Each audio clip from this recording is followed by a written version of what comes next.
कुछ नहीं, कोई विकल्प नहीं। बट परंतु जहां आ जाता है, कुछ नहीं सोचा, 5 दिन जी उठ के चला गया। ये भी नहीं कहा कि ये काम मेरे से होगा कि नहीं होगा।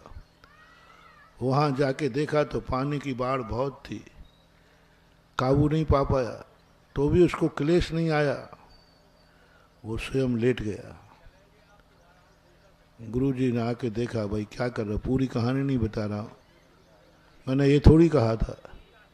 पांचाली कहता, आपने ये भी तो नहीं कहा था कैसे रोकना, आपने ये कहा था पानी अब मुझसे जैसे बने वैसे रोक दिया, तू मर जाता तो।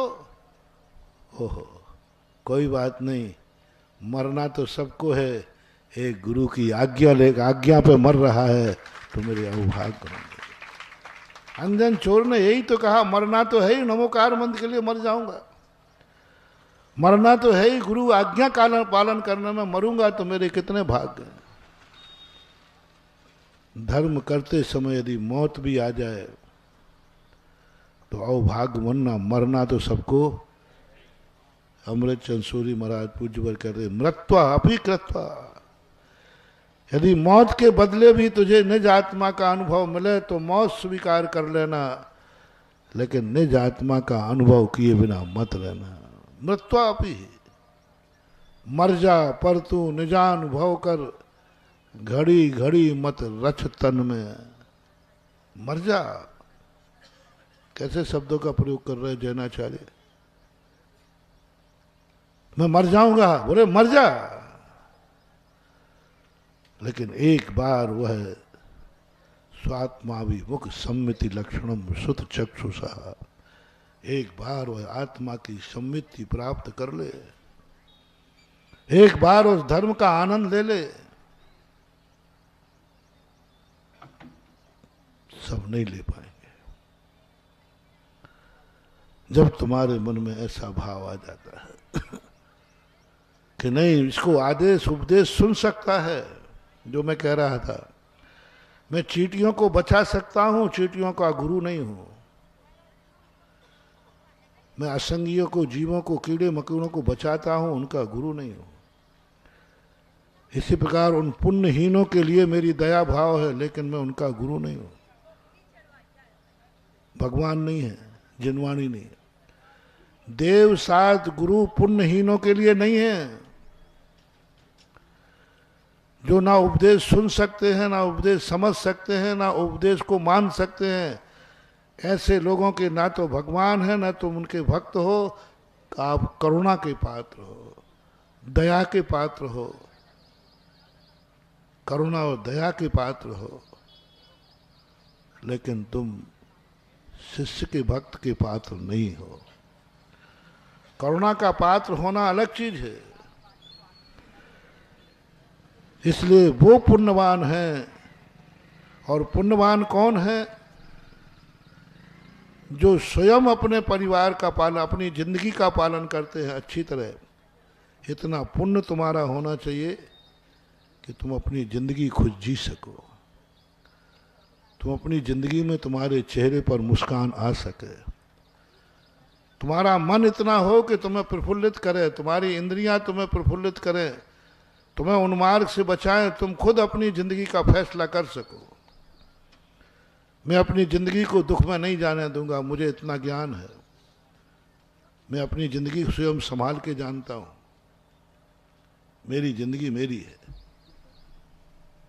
यदि ये परिणाम तुम्हारा है, दूसरा परिणाम, क्या तुम इतना पुण्य लेके आए हो कि तुम्हारे पुण्य से तुम्हारा पूरा परिवार पलेगा, तुम्हारे पुण्य से तुम्हारा पूरा परिवार पलेगा। परिवार में कोई पुण्यहीन है, कोई अंधा है, कोई विकलांग है, कोई पागल है, कैसा भी है, पूरा परिवार पुण्यहीन है। गृहस्थी बसाने का जिनको शौक हो उनके लिए मैं उपदेश दे रहा हूं। गृहस्थी में जाने के पहले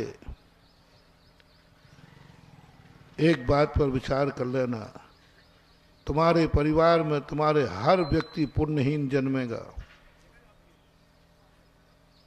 पत्नी भी, बेटे भी, भाई भी सब पुण्यहीन होंगे, सब अंधे होंगे, सब गूंगे होंगे, सब बहरे होंगे, सब विकलांग होंगे। माँ बाप हैं उनको भी बुढ़ापे में सारी विपत्तियां आएंगी। बुढ़ापे में पैरालिसिस हो सकता है, अंधे हो सकते हैं, XYZ। बुढ़ापे में कौन सी बीमारी नहीं आ सकती। इतना सारा पूरा परिवार पुण्यहीन होगा, अशुभ कर्मों से उदय होगा। क्या फिर भी तुम्हारी हिम्मत है? इस दशा में भी मैं पूरे परिवार का पालन करूंगा, भार मान के नहीं, सौभाग्य मान के करूंगा। यदि ऐसा भी मेरी जिंदगी में आ गया कि मेरे परिवार में हर व्यक्ति दुखी है, बस इतना अंदर से आवाज आना चाहिए आपके अंदर से, फिर भी मैं तैयार हूं। मैं सौभाग्य मान के करूंगा, भार मान के नहीं करूंगा। चाहूंगा नहीं कि मेरा परिवार ऐसा हो, ये नहीं कह रहा हूं, लेकिन ऐसा कभी हो सकता है कि नहीं हो सकता है? क्या बात है? तो आप लोग सब घर संसार में देखते रहते हो, लेकिन तुम्हारी अंदर की आवाज क्या बोल रही है? क्या तुम्हारी अंदर की आवाज बोल रही है कोई बात नहीं,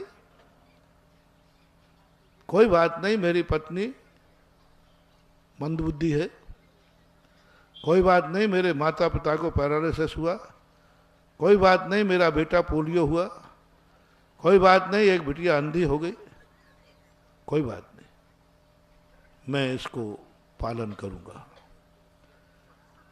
मेरे में इतनी ताकत है, मेरा पुण्य इतना है कि मैं अपने पुण्य पर इन सब का अभाग्य मान के पालन करूंगा। ऐसों के लिए गुरु, भगवान और मंत्र काम करते हैं, ऐसों के लिए उपदेश होते हैं।